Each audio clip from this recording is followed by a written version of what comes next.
Lektion 1. Umgang mit unerwarteten Arztrechnungen. Guten Tag, Anna. Ich hoffe, dein Tag läuft gut. Guten Tag, John. Mir geht es sehr gut, danke. Welches Thema schwebt dir heute vor?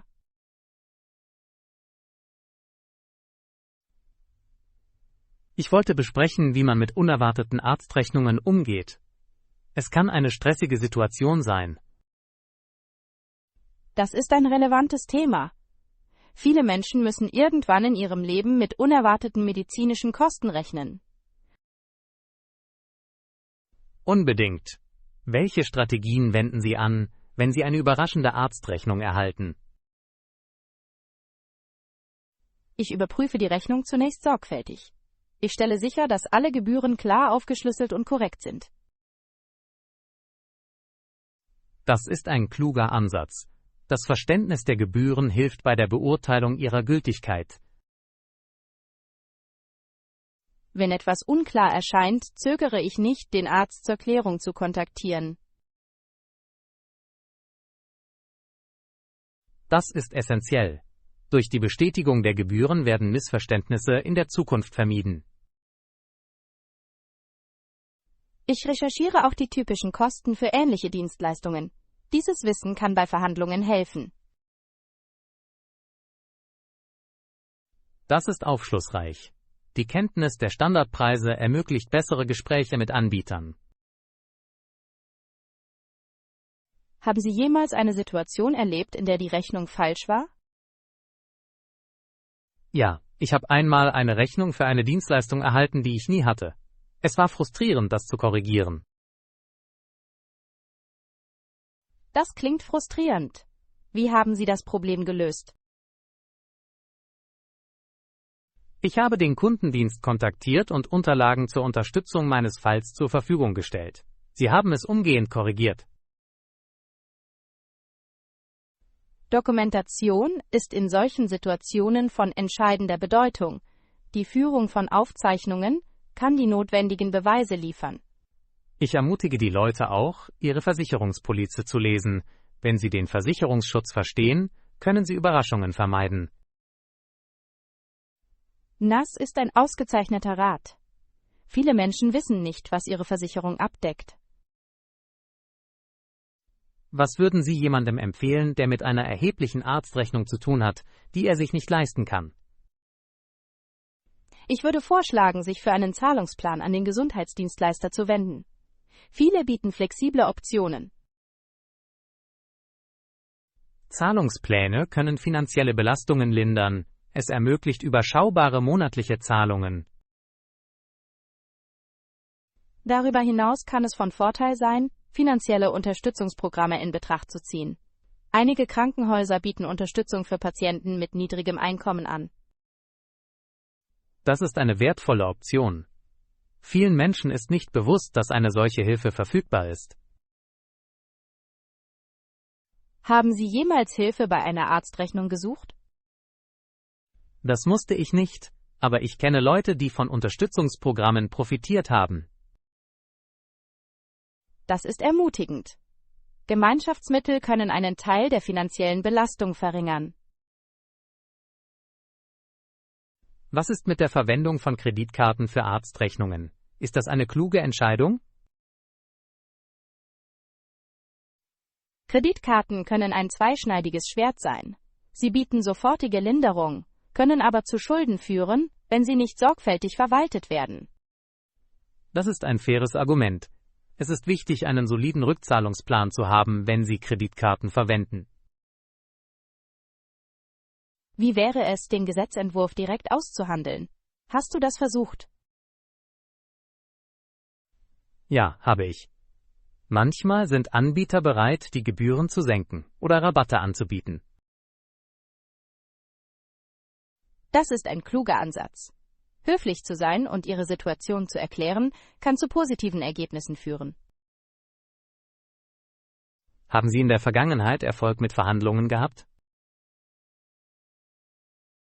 Das habe ich. Es funktioniert vielleicht nicht immer, aber es lohnt sich, es zu versuchen, besonders bei großen Rechnungen.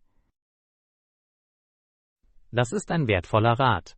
Beharrlichkeit kann sich bei der Bewältigung von Krankheitskosten auszahlen. Denken Sie, dass sich mehr Menschen mit Wissen über medizinische Abrechnung vertraut machen sollten? Unbedingt.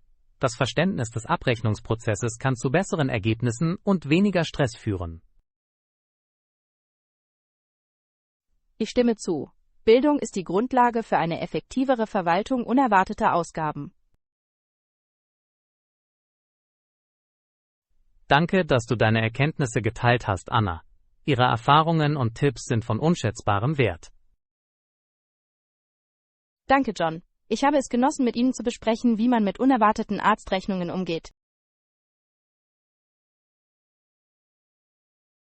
Lassen Sie uns auch in Zukunft weitere praktische Themen untersuchen, von denen unser Publikum profitieren wird. Lektion 2: Prokrastination wirksam bekämpfen. Guten Morgen, Anna. Ich hoffe, du hast einen produktiven Tag. Guten Morgen, John. Mir geht es gut, danke. Welches faszinierende Thema möchten Sie heute besprechen? Ich möchte über Prokrastination sprechen. Welche Strategien helfen Ihnen, Prokrastination zu vermeiden? Das ist ein großartiges Thema. Ich finde, klare, spezifische Ziele zu setzen, ist eine der effektivsten Strategien. Das macht Sinn. Klare Ziele können ein Ziel sein, das man anstreben kann. Wie stellen Sie sicher, dass Ihre Ziele realistisch sind? Ich überprüfe meinen Zeitplan, bevor ich mir Ziele setze. Es ist wichtig, meine verfügbare Zeit zu berücksichtigen. Das ist ein kluger Ansatz. Eine realistische Planung ermöglicht ein besseres Zeitmanagement. Ich teile auch größere Aufgaben in kleinere, überschaubare Schritte auf. Dadurch wirken sie weniger entmutigend. Ich stimme zu. Kleinere Aufgaben können helfen, das Gefühl der Überforderung zu reduzieren und zu Fortschritten führen. Eine andere Technik, die ich verwende, ist die Pomodoro-Technik. Es beinhaltet, für eine bestimmte Zeit zu arbeiten und dann Pausen einzulegen. Die Pomodoro-Technik ermöglicht eine intensive Fokussierung. Häufige Pausen können einem Burnout vorbeugen. Ja, ich finde, das hält meinen Geist frisch. Wie bleibst du bei langen Aufgaben motiviert?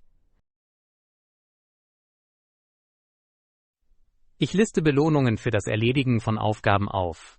Kleine Erfolge zu feiern, motiviert mich. Das ist eine kluge Idee. Belohnungen schaffen ein Erfolgserlebnis, das zu weiteren Anstrengungen inspiriert. Ich versuche auch, Ablenkungen zu vermeiden. Die Schaffung einer fokussierten Umgebung steigert die Produktivität. Stimme voll und ganz zu. Ablenkungen loszulassen macht es einfacher, sich zu konzentrieren. Haben Sie einen bestimmten Ort, an dem Sie am liebsten arbeiten? Das tue ich. Ich bevorzuge einen ruhigen Raum mit guter Beleuchtung. Es hilft mir, den Fokus zu behalten. Das klingt ideal. Ein komfortabler und organisierter Arbeitsplatz kann die Produktivität erheblich beeinträchtigen.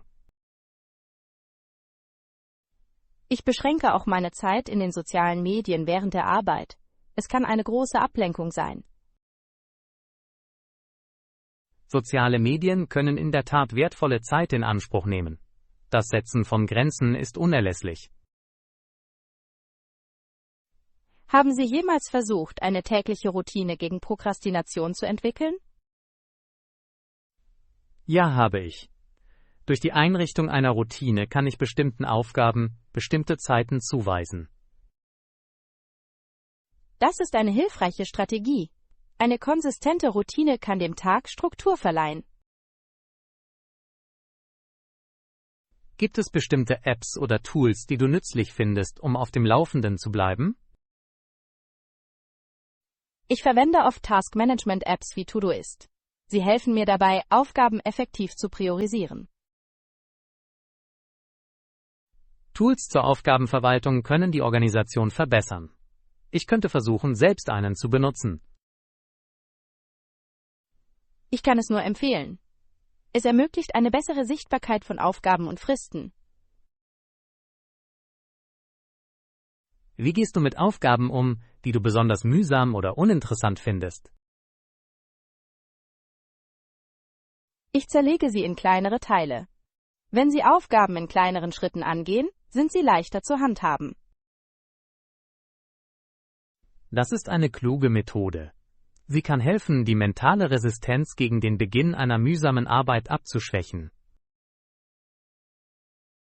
Ich versuche auch, mich an die Vorteile der Erledigung der Aufgabe zu erinnern. Sich auf das Endergebnis zu konzentrieren, kann Motivation bieten. Das ist eine wertvolle Perspektive. Die Verknüpfung von Aufgaben mit persönlichen Zielen kann die Motivation steigern. Haben Sie jemals eine signifikante Verbesserung Ihrer Produktivität erlebt, nachdem Sie Ihren Ansatz geändert haben? Ja, nachdem ich strukturierte Zeitblöcke implementiert hatte, bemerkte ich eine erhebliche Steigerung meiner Produktivität. Strukturierte Zeitblöcke können für Fokus und Klarheit sorgen. Es ist beeindruckend, wie kleine Anpassungen zu großen Veränderungen führen können. Welchen Rat würdest du jemandem geben, der mit Prokrastination zu kämpfen hat? Ich würde vorschlagen, mit kleinen, erreichbaren Zielen zu beginnen. Eine schrittweise Erhöhung der Komplexität kann dazu beitragen, Dynamik aufzubauen. Das ist ein ausgezeichneter Rat. Fortschritte, egal wie klein sie sind, können zu mehr Motivation führen. Danke für dieses aufschlussreiche Gespräch, John. Ihre Strategien zur Bekämpfung von Prokrastination sind inspirierend. Danke, Anna. Ich habe es genossen, mit Ihnen über effektive Produktivitätsstrategien zu sprechen. Lektion 3. Benachrichtigungen verwalten, um sich besser konzentrieren zu können. Guten Tag, Anna. Ich hoffe, du genießt deinen Tag. Guten Tag, John. Mir geht es gut, danke. Welches Thema schwebt dir heute vor?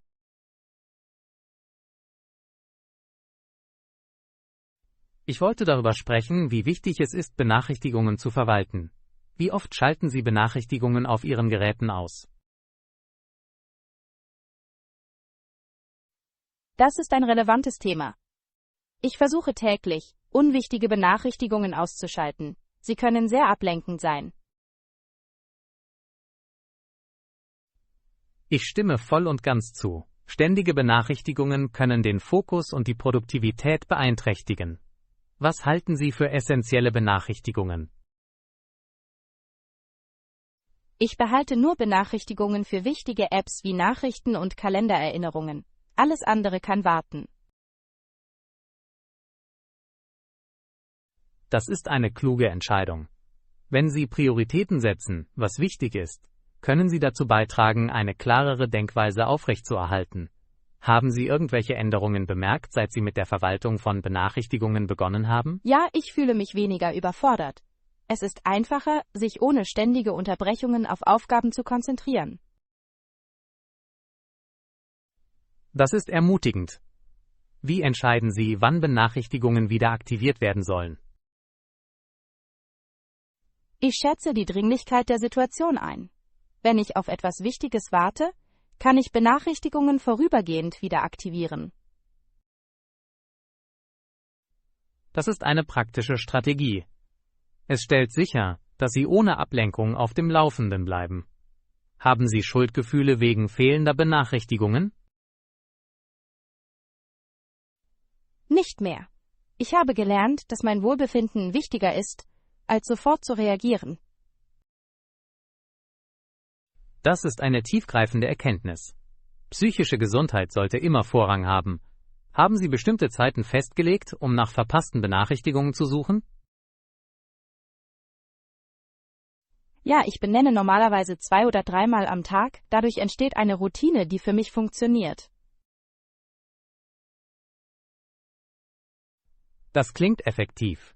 Das Setzen von Grenzen kann helfen, sich stärker auf Aufgaben zu konzentrieren. Genau. Ich ermutige auch andere, über ihre Benachrichtigungsgewohnheiten nachzudenken. Bewusstsein ist der erste Schritt.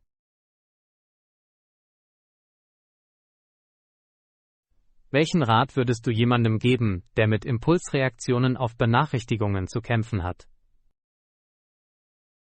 Ich würde empfehlen, klein anzufangen. Versuche, Benachrichtigungen für jeweils eine App zu deaktivieren. Das ist ein ausgezeichneter Rat. Die schrittweise Reduzierung von Ablenkungen kann zu bedeutenderen Veränderungen führen. Darüber hinaus kann es Einzelpersonen dabei helfen, herauszufinden, welche Benachrichtigungen ihrem Leben wirklich einen Mehrwert verleihen.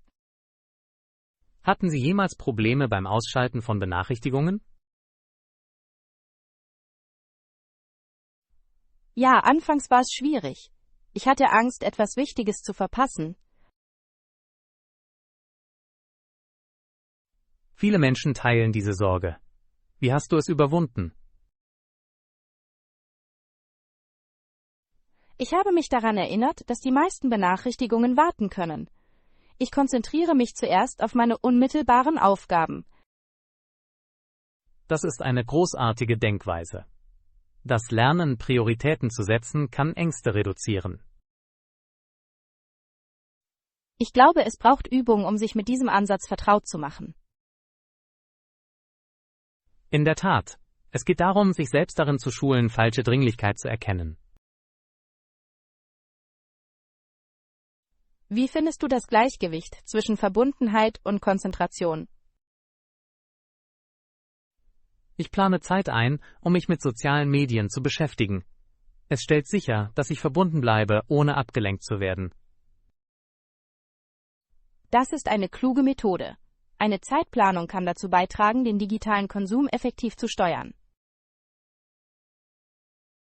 Ich empfehle auch, die Nutzung sozialer Medien auf bestimmte Zeiten zu beschränken.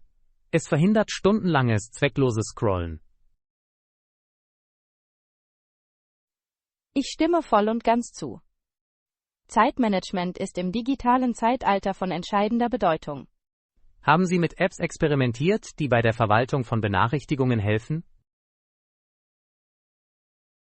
Ja, ich habe Forest benutzt. Es ermutigt Sie, sich zu konzentrieren, indem Sie virtuelle Bäume wachsen lassen und gleichzeitig Ablenkungen vermeiden. Das ist ein kreativer Ansatz. Der spielerische Fokus kann den Prozess angenehmer machen. Genau. Ich finde, dass es mich motiviert, mich von Ablenkungen fernzuhalten. Vielen Dank für diese aufschlussreiche Diskussion, Anna. Ihre Strategien zur Verwaltung von Benachrichtigungen sind sehr hilfreich. Danke, John. Ich habe es genossen, dieses wichtige Thema mit Ihnen zu erkunden. Lassen Sie uns weiterhin über weitere Möglichkeiten diskutieren, um unsere Produktivität in Zukunft zu steigern. Lektion 4. Die große Debatte, gedruckte Bücher im Vergleich zu digitalen Büchern. Guten Tag, Anna. Ich hoffe, du hast einen schönen Tag. Guten Tag, John. Mir geht es in der Tat gut, danke. Was ist das Thema heute? Ich wollte die Präferenz zwischen gedruckten und digitalen Büchern erörtern.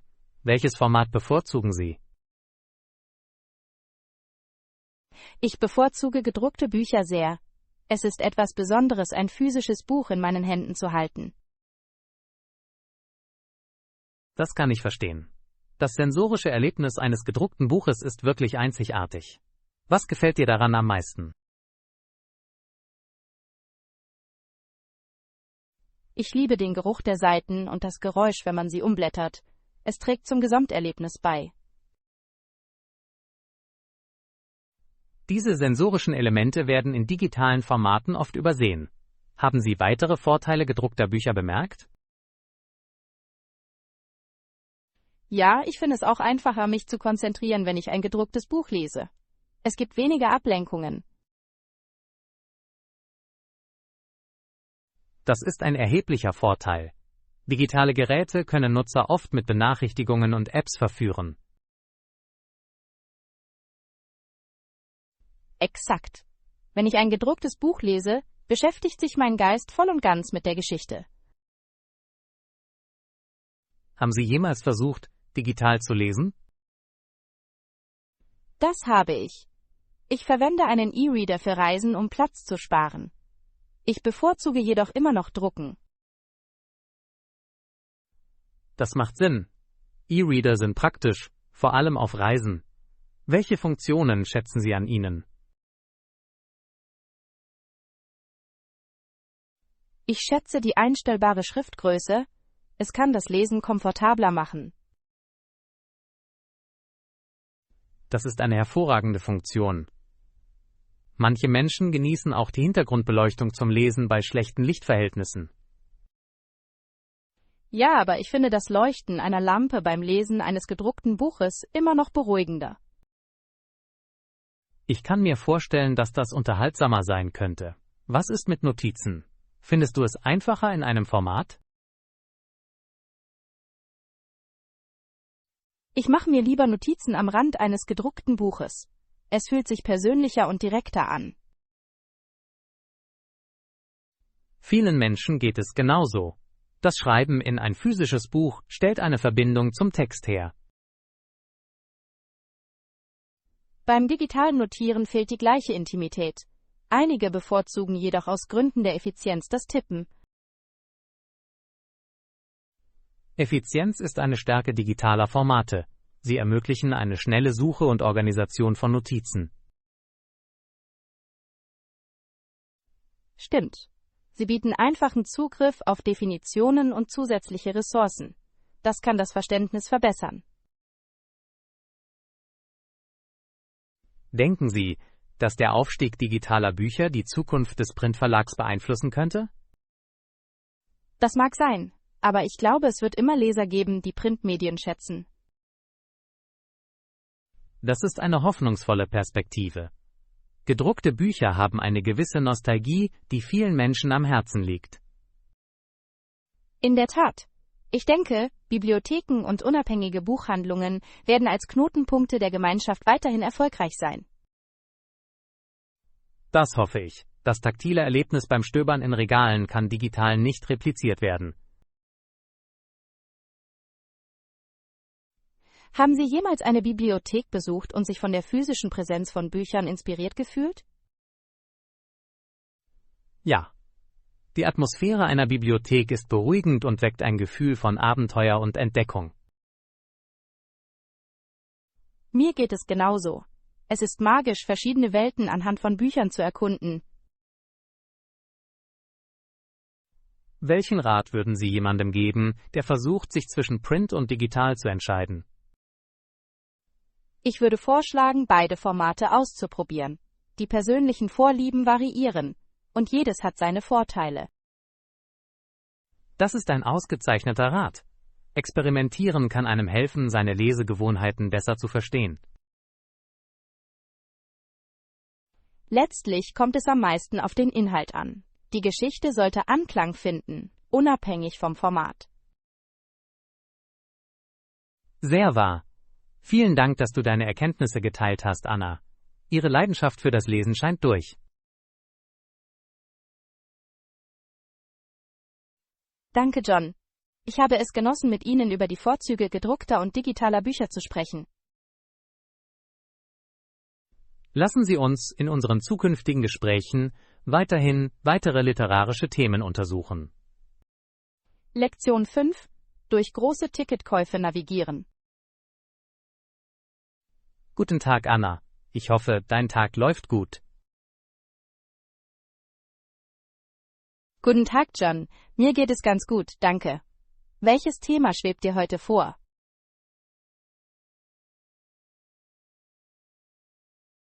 Ich wollte den Prozess des Kaufs von teuren Artikeln besprechen. Welche Schritte unternehmen Sie, wenn Sie solche Einkäufe tätigen?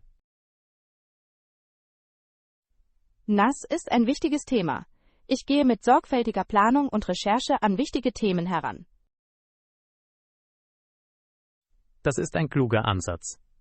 Was ist der erste Schritt in Ihrem Prozess? Normalerweise identifiziere ich zunächst meine Bedürfnisse und Prioritäten. Es ist wichtig zu verstehen, was ich wirklich benötige. Das ist ein entscheidender erster Schritt. Wie sammeln Sie Informationen über den gewünschten Artikel? Ich recherchiere umfangreich online. Ich lese Bewertungen und vergleiche Spezifikationen. Der Vergleich verschiedener Optionen ist wichtig. Bevorzugen Sie bestimmte Quellen für Bewertungen? Ich verlasse mich oft auf vertrauenswürdige Websites und Verbraucherberichte. Sie bieten unvoreingenommene Bewertungen. Das macht Sinn. Das Verständnis von Vor- und Nachteilen kann helfen, eine fundierte Entscheidung zu treffen. Sobald ich genügend Informationen gesammelt habe, erstelle ich eine Auswahlliste möglicher Optionen. Das ist eine praktische Strategie. Eine Eingrenzung der Auswahlmöglichkeiten kann den Entscheidungsprozess erleichtern. Danach suche ich nach den besten Preisen. Ich suche nach Rabatten, Angeboten oder saisonalen Angeboten.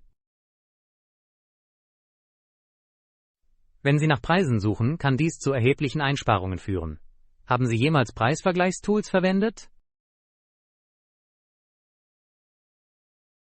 Ja, ich verwende oft Online-Vergleichsseiten, um sicherzustellen, dass ich das beste Angebot erhalte. Das ist ein kluger Schachzug. Technologie kann den Kaufprozess erheblich unterstützen. Wenn ich kann, ziehe ich es vor, den Artikel persönlich zu sehen, bevor ich eine endgültige Entscheidung treffe. Das ist klug. Das Produkt aus erster Hand zu erleben, hilft, seine Qualität zu beurteilen. Stimmt. Ich nehme auch die Rückgabebedingungen des Ladens zur Kenntnis. Zu wissen, dass ich einen Artikel zurückgeben kann, wenn er nicht meinen Erwartungen entspricht, ist entscheidend. Das ist eine wichtige Überlegung. Ein gutes Rückgaberecht erhöht die Sicherheit des Kaufs. Waren Sie beim Kauf eines teuren Artikels schon einmal mit Herausforderungen konfrontiert? Ich bin auf Fälle gestoßen, in denen das Produkt nach dem Kauf nicht meinen Erwartungen entsprach. Das kann frustrierend sein. Wie bist du damit umgegangen? Ich habe den Artikel zurückgeschickt und mich nach weiteren Recherchen für einen anderen entschieden. Manchmal ist eine Rückkehr die beste Option. Welchen Rat würden Sie jemandem geben, der seinen ersten großen Artikel kauft? Ich würde Ihnen raten, sich Zeit zu nehmen. Eile kann zu schlechten Entscheidungen führen. Das ist ein ausgezeichneter Rat. Geduld ist der Schlüssel zu großen Einkäufen. Außerdem empfehle ich, im Voraus ein Budget festzulegen. Dies hilft, zu hohe Ausgaben zu vermeiden. Ja, ein Budget hält die Ausgaben im Zaum. Es bietet einen klaren Rahmen für die Entscheidungsfindung. Was ist mit Finanzierungsmöglichkeiten? Berücksichtigen Sie sie beim Kauf?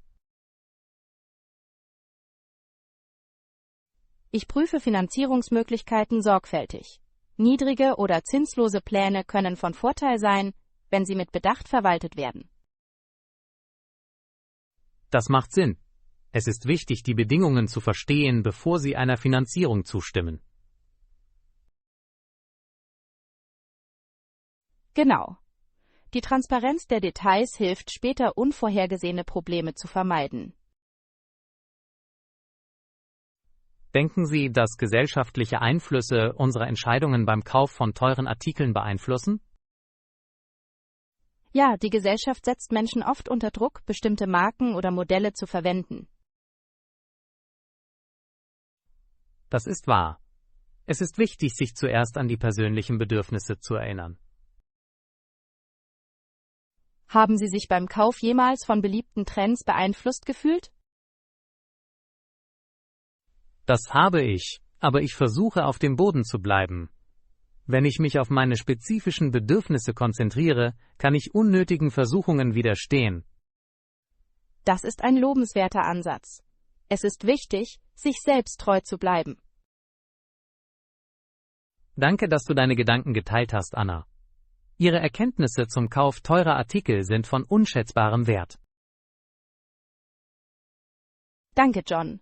Es hat mir Spaß gemacht, dieses Thema mit Ihnen zu besprechen. Lassen Sie uns auch in Zukunft praktische Strategien untersuchen, um fundierte Entscheidungen zu treffen. Lektion 6. Entscheiden, wann Sie einen Fachmann für Reparaturen anrufen sollten. Guten Tag, Anna. Ich hoffe, du hast einen schönen Tag. Guten Tag, John. Mir geht es in der Tat gut, danke. Was ist das Thema heute?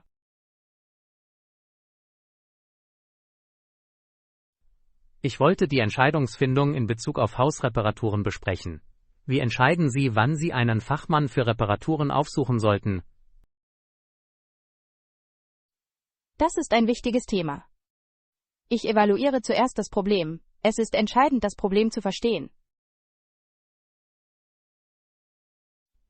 Ich stimme zu. Die Bewertung der Situation hilft festzustellen, ob professionelle Hilfe erforderlich ist. Wonach suchen Sie bei einem Problem?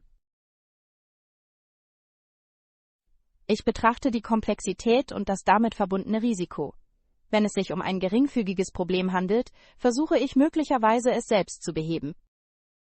Das klingt vernünftig. Haben Sie bestimmte Aufgaben, bei denen Sie sich sicher fühlen, sie alleine zu bewältigen?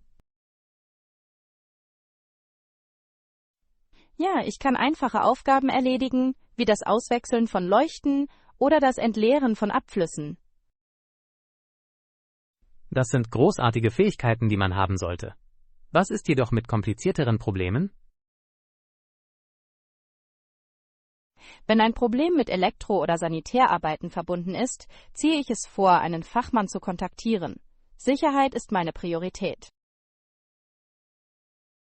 Das ist eine kluge Entscheidung.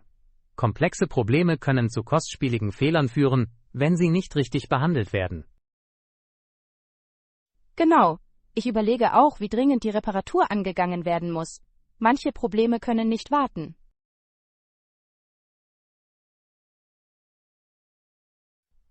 Dringlichkeit ist entscheidend. Wie findet man zuverlässige Fachkräfte für Reparaturen? Normalerweise frage ich Freunde oder Familie nach Empfehlungen.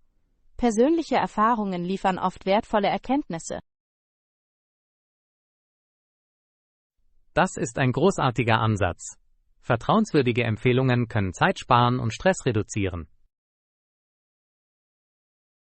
Ich lese auch Online-Bewertungen, bevor ich einen Fachmann beauftrage. Sie bieten eine breitere Perspektive. Bewertungen können sehr informativ sein. Haben Sie jemals einen Fachmann getroffen, der Ihre Erwartungen nicht erfüllt hat? Ja, einmal habe ich jemanden aufgrund positiver Bewertungen eingestellt, aber seine Arbeit war unterdurchschnittlich. Es war enttäuschend. Das muss frustrierend gewesen sein. Wie sind Sie mit der Situation umgegangen? Ich habe Ihnen meine Bedenken direkt mitgeteilt. Es ist wichtig, Probleme anzusprechen, um sie zu lösen. Offene Kommunikation ist entscheidend. Welchen Rat würden Sie jemandem geben, der sich nicht sicher ist, wann er einen Fachmann anrufen soll? Ich würde vorschlagen, Ihre Fähigkeiten ehrlich einzuschätzen. Wenn Sie sich unwohl oder unsicher fühlen, ist es besser, Hilfe in Anspruch zu nehmen. Das ist ein ausgezeichneter Rat. Die Kenntnis der eigenen Grenzen kann zu sichereren und effektiveren Reparaturen führen. Darüber hinaus denke ich, dass es ratsam ist, die Kosten zu berücksichtigen. Manchmal kann die Einstellung eines Fachmanns auf lange Sicht Geld sparen. Unbedingt. Eine überstürzte Heimwerkerreparatur kann zu weiteren Schäden und erhöhten Kosten führen. Genau. Welche anderen Faktoren berücksichtigen Sie, bevor Sie eine Entscheidung treffen? Ich bewerte den Zeitaufwand. Wenn eine Reparatur zu viel Zeit oder Mühe erfordert, neige ich dazu, einen Fachmann zu beauftragen. Das ist ein praktischer Ansatz. Zeit ist oft so wertvoll wie Geld. Glauben Sie, dass eine regelmäßige Wartung die Notwendigkeit von Reparaturen verhindern kann? Ja, auf jeden Fall. Eine routinemäßige Wartung kann potenzielle Probleme minimieren und die Lebensdauer der Geräte verlängern. Präventive Maßnahmen können sehr kostengünstig sein. Ich versuche, regelmäßig Wartungschecks zu planen. Das ist klug. Auf lange Sicht hilft es, proaktiv zu bleiben. Haben Sie einen Wartungsplan für Ihr Zuhause entwickelt? Ja, ich führe einen Kalender mit Erinnerungen für Aufgaben wie den Luftfilterwechsel und die Überprüfung von Rauchmeldern. Das klingt nach einem nützlichen Tool. Organisiert zu bleiben kann Versäumnisse verhindern.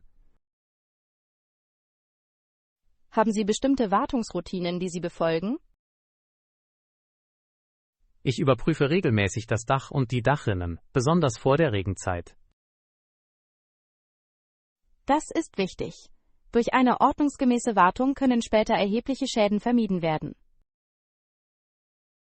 Vielen Dank für diese aufschlussreiche Diskussion, Anna. Ihre Strategien für den Umgang mit Reparaturen sind aufschlussreich. Danke, John. Ich habe es genossen, Strategien und Tipps auszutauschen, um zu entscheiden, wann ich professionelle Hilfe in Anspruch nehmen sollte. Lassen Sie uns in unseren zukünftigen Gesprächen weiterhin praktischere Themen untersuchen. Lektion 7. Die Motivation hinter der Unterstützung wohltätiger Zwecke. Guten Tag, Anna. Ich hoffe, dein Tag läuft gut. Guten Tag, John. Mir geht es gut, danke. Welches Thema möchtest du heute besprechen? Ich möchte über wohltätige Zwecke sprechen. Was inspiriert Sie, eine bestimmte Sache zu unterstützen? Das ist ein bedeutendes Thema. Mich inspiriert eine persönliche Verbindung zu den Anliegen, die ich unterstütze. Persönliche Verbindungen können in der Tat zum Handeln motivieren. Kannst du ein Beispiel nennen? Ganz gewiss. Ich unterstütze Organisationen, die sich auf psychische Gesundheit konzentrieren. Ich habe gesehen, wie Angehörige mit ähnlichen Problemen zu kämpfen hatten. Das ist sehr rührend. Herausforderungen aus erster Hand zu erleben, kann Empathie und Verständnis vertiefen. Genau. Ich glaube, es ist wichtig, sich für das Bewusstsein und die Unterstützung psychischer Gesundheit einzusetzen. Interessenvertretung ist von entscheidender Bedeutung. Wie wählen Sie aus, welche Organisationen Sie unterstützen möchten? Ich recherchiere ihre Missionen und Auswirkungen. Ich möchte sicherstellen, dass meine Beiträge einen Unterschied machen. Das ist ein umsichtiger Ansatz. Die Bewertung der Effektivität einer Organisation ist für eine sinnvolle Unterstützung unerlässlich. Ich schätze auch Transparenz. Organisationen, die offen darlegen, wie Gelder verwendet werden, gewinnen mein Vertrauen. Transparenz schafft Glaubwürdigkeit. Leisten Sie Ihre Zeit ehrenamtlich und leisten Sie zusätzlich finanzielle Beiträge? Ja, das tue ich. Freiwilligenarbeit ermöglicht es mir, die Wirkung meiner Unterstützung aus erster Hand zu sehen. Das klingt lohnend. Welche Arten von Freiwilligenarbeit leisten Sie? Ich nehme an Kampagnen zur Sensibilisierung für psychische Gesundheit teil. Ich moderiere auch Workshops für Personen, die Unterstützung suchen. Das ist lobenswert. Andere durch Wissen zu stärken, kann Leben verändern. Ich finde es erfüllend, Einzelpersonen einen sicheren Raum zu bieten, in dem sie sich ausdrücken können. Haben Sie aufgrund dieser Arbeit irgendwelche Veränderungen in Ihrer Community bemerkt? Ja, ich habe festgestellt, dass das Bewusstsein und die Offenheit für psychische Probleme zugenommen haben. Das ist ermutigend. Das ist eine bedeutende Leistung. Was motiviert Sie, sich so engagiert einzusetzen? Zu wissen, dass ich dazu beitragen kann, das Stigma der psychischen Gesundheit zu überwinden, inspiriert mich. Die Verringerung der Stigmatisierung ist entscheidend für die Schaffung eines unterstützenden Umfelds. Waren Sie bei Ihrer Interessenvertretung mit irgendwelchen Herausforderungen konfrontiert? Ja, bei manchen Menschen gibt es Missverständnisse und Widerwillen. Ich setze mich jedoch weiterhin dafür ein, andere aufzuklären. Diese Hingabe ist bewundernswert. Wie gehen Sie mit dem Widerstand derer um, die zögern, über psychische Gesundheit zu sprechen? Ich bleibe geduldig und höre mir ihre Bedenken an. Ihre Perspektive zu verstehen kann helfen, Lücken zu schließen. Dieser Ansatz fördert einen sinnvollen Dialog. Zuhören öffnet oft Türen zu größeren Gesprächen. Genau. Ich glaube, dass jeder das Potenzial hat, mit den richtigen Informationen seine Perspektive zu ändern. Welchen Rat würdest du jemandem geben, der sich für eine Sache engagieren möchte? Ich würde vorschlagen, mit der Recherche zu beginnen. Das Verständnis des Problems und seiner Auswirkungen ist entscheidend für eine effektive Interessenvertretung. Toller Rat. Wissen ermöglicht es Einzelpersonen, fundierte Entscheidungen zu treffen. Außerdem würde ich die Menschen ermutigen, sich mit lokalen Organisationen in Verbindung zu setzen. Sich auf Gemeindeebene zu engagieren, kann sehr wirkungsvoll sein. Das Engagement der Gemeinschaft schafft stärkere Verbindungen zwischen Individuen und Anliegen. Ja, und es fördert das Zugehörigkeitsgefühl. Durch die Zusammenarbeit können Stimmen für Veränderungen verstärkt werden. Wie gehst du mit deiner Zeit zwischen der Unterstützung deiner Sache und anderen Aufgaben um? Ich priorisiere meine Verpflichtungen und setze mir realistische Ziele für mein Engagement. Das ist eine kluge Strategie. Ein ausgewogenes Zeitmanagement ist für die Nachhaltigkeit der Freiwilligenarbeit unerlässlich. Danke für dieses aufschlussreiche Gespräch, John. Ihr Engagement für das Verständnis gemeinnütziger Zwecke ist inspirierend. Danke, Anna. Ich schätze Ihre Leidenschaft für Interessenvertretung und Ihre wertvolle Arbeit. Lektion 8. Die Kraft der täglichen Achtsamkeit. Guten Morgen, Anna. Wie geht's dir heute? Guten Morgen, John. Mir geht es gut, danke. Praktizierst du in letzter Zeit Achtsamkeit? Ja, habe ich. Ich finde es sehr vorteilhaft für meine geistige Klarheit. Machst du irgendwelche Achtsamkeitsübungen?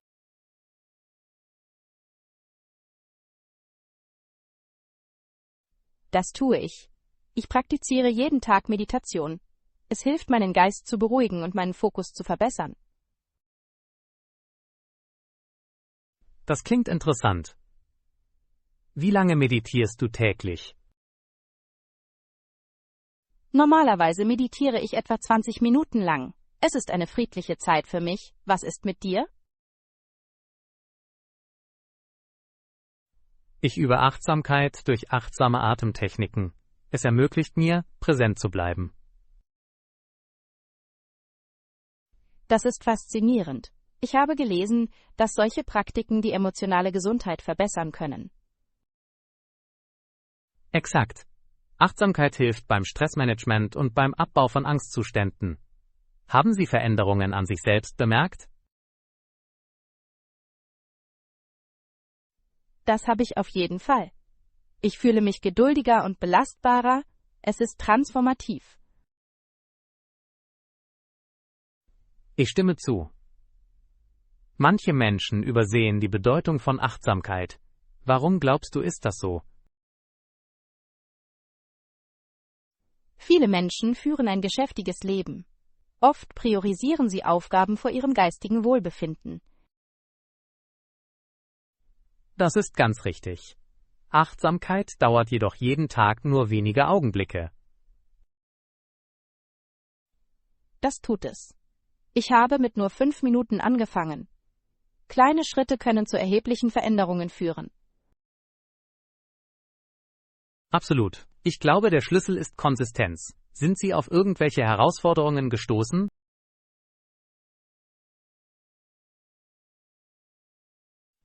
Anfangs fand ich es schwierig, meine Gedanken unter Kontrolle zu halten. Im Laufe der Zeit ist es einfacher geworden. Das ist eine häufige Erfahrung. Achtsamkeit ist eine Fähigkeit, die sich allmählich entwickelt. Ja, das erfordert Geduld. Während des Trainings denke ich oft über meinen Tag nach. Das ist ein wunderbarer Ansatz. Reflexion kann zu wertvollen Erkenntnissen führen. In der Tat. Ich habe durch Achtsamkeit etwas über meine Stressauslöser gelernt. Das Erkennen von Auslösern ist für das persönliche Wachstum unerlässlich. Wie gehst du jetzt mit ihnen um? Ich halte inne und atme tief durch. Es ermöglicht mir zu antworten, statt zu reagieren. Das ist eine wertvolle Technik. Achtsame Reaktionen können Missverständnissen vorbeugen. Exakt. Ich wende es auch in Gesprächen an, es verbessert die Kommunikation.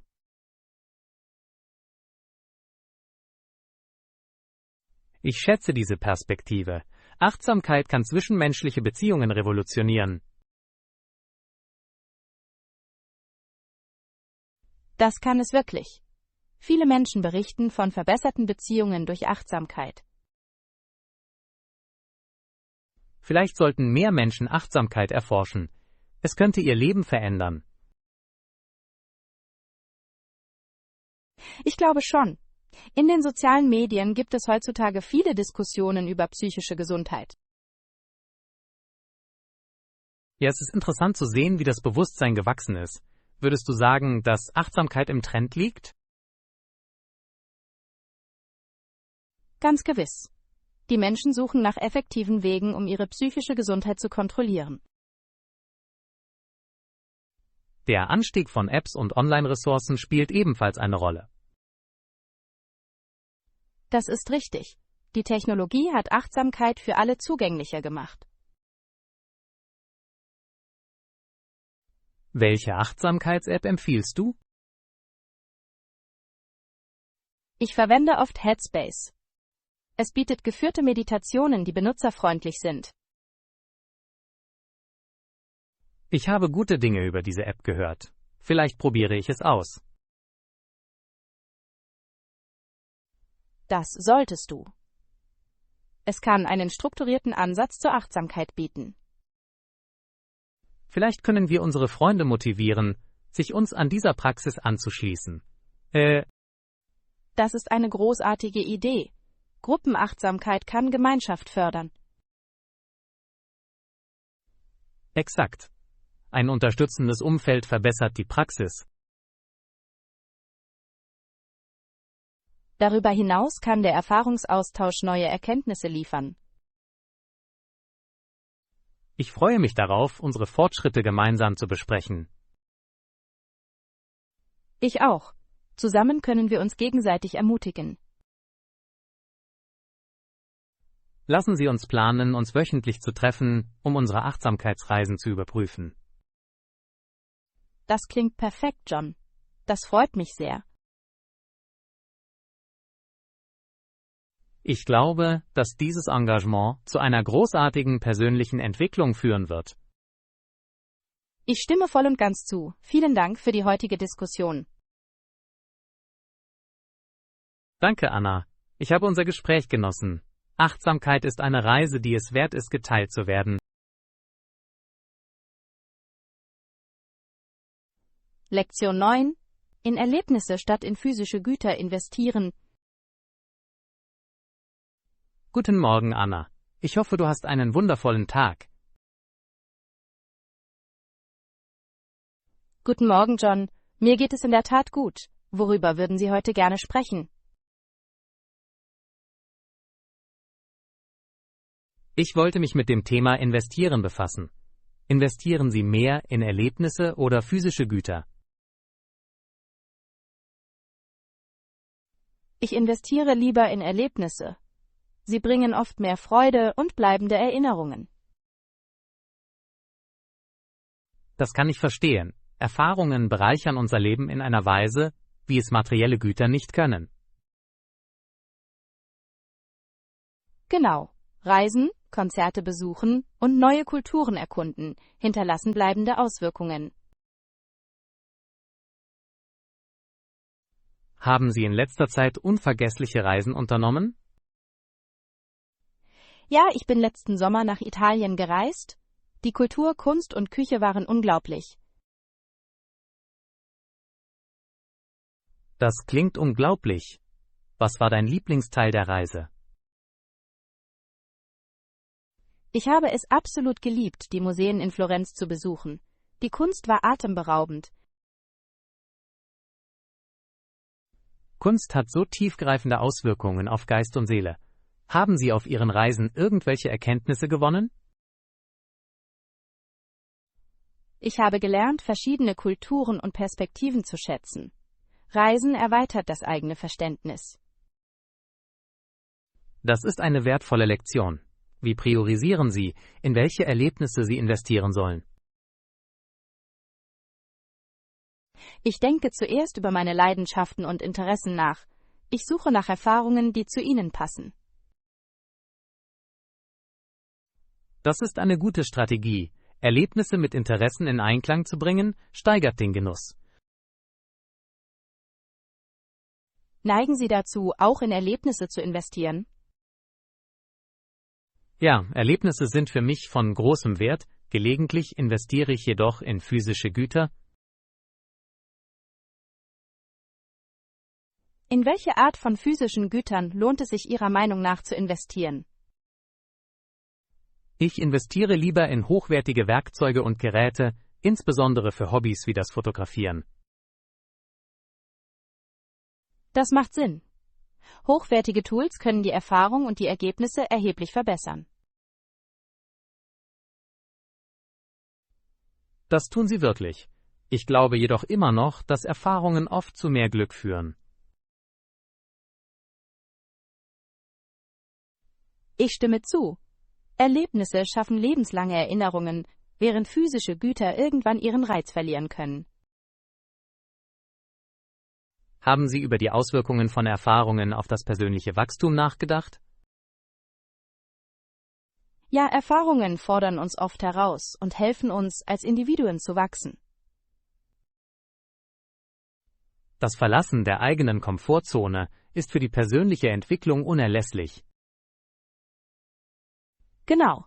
Das Ausprobieren neuer Aktivitäten oder das Erkunden unbekannter Orte kann zu unglaublichen Veränderungen führen.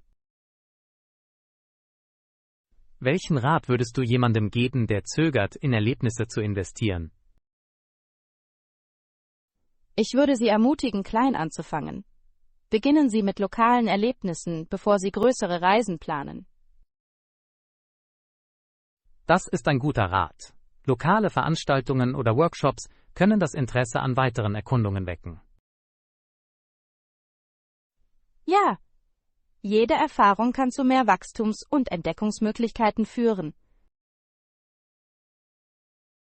Wie bringen Sie das Investieren in Erfahrungen mit der Verwaltung Ihrer Finanzen in Einklang? Ich lege jeden Monat ein bestimmtes Budget für Erlebnisse bereit. Es hilft mir zu planen, ohne zu viel auszugeben. Das ist ein kluger Ansatz.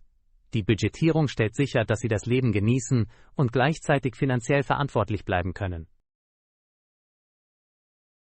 Denken Sie, dass gesellschaftliche Werte eine Rolle bei unseren Präferenzen für Erfahrungen gegenüber Gütern spielen? Unbedingt. Die Gesellschaft legt oft Wert auf materiellen Erfolg, aber Erfahrungen können weitaus erfüllender sein. Es ist wichtig, die Perspektive auf die Wertschätzung von Erfahrungen zu verlagern. Sie tragen wesentlich zu unserem Glück bei. Ich hoffe, mehr Menschen ziehen diese Veränderung in Betracht. Investitionen in Erlebnisse können zu einem bereichernden Leben führen. Einverstanden. Lassen Sie uns weiterhin nach Möglichkeiten suchen, diese Perspektive mit anderen zu teilen. Vielen Dank für dieses wunderbare Gespräch, Anna. Ihre Erkenntnisse über Investitionen in Erlebnisse sind inspirierend. Danke, John. Ich habe es wirklich genossen, das mit dir zu besprechen. Ermutigen wir uns gegenseitig weiterhin, wertvolle Erfahrungen im Leben zu sammeln.